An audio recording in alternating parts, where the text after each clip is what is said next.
The final moments of Yahya Sinwar's life captured on an Israeli military drone's camera. The Hamas leader is visibly wounded. Israeli troops who don't yet know Sinwar is the man in the headscarf have surrounded him, and he is about to be killed. But how? After an initial exchange of gunfire, the Israeli military says this tank fired on the building and has suggested this is how Sinwar was killed. But at Israel's National Forensic Institute, the doctor who conducted the autopsy on Sinwar's body has drawn a very different conclusion. The cause of death is gunshot wound in the head. He has a bullet in his head and there is a severe traumatic brain injury. He has injury from other sources, like a missile injury in his right forearm, a fallen masonry on his left leg or thigh, and many shrapnels that entered his body, but only in the chest they caused the severe damage. But the cause of death is the gunshot wound in the head. Asked for comment, an Israeli military spokesman told CNN they are still working to learn all the details of how Sinwar was killed.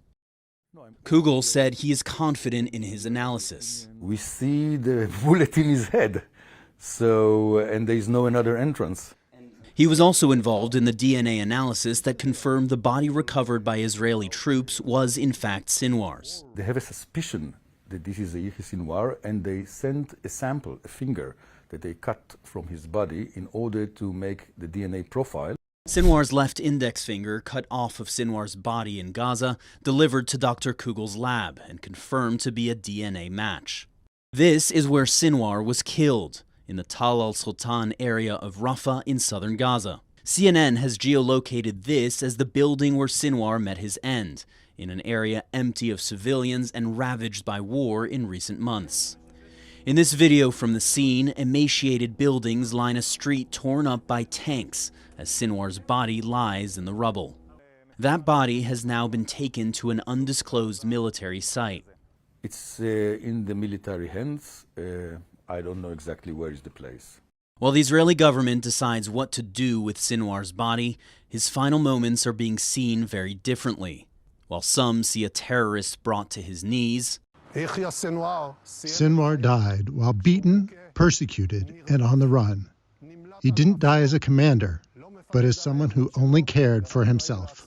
Others see a resistance fighter making his last stand. This image will make him look like a hero for most Palestinians and most Arabs and most people who are against Israeli occupation and against the oppression that Palestinians are subjected to.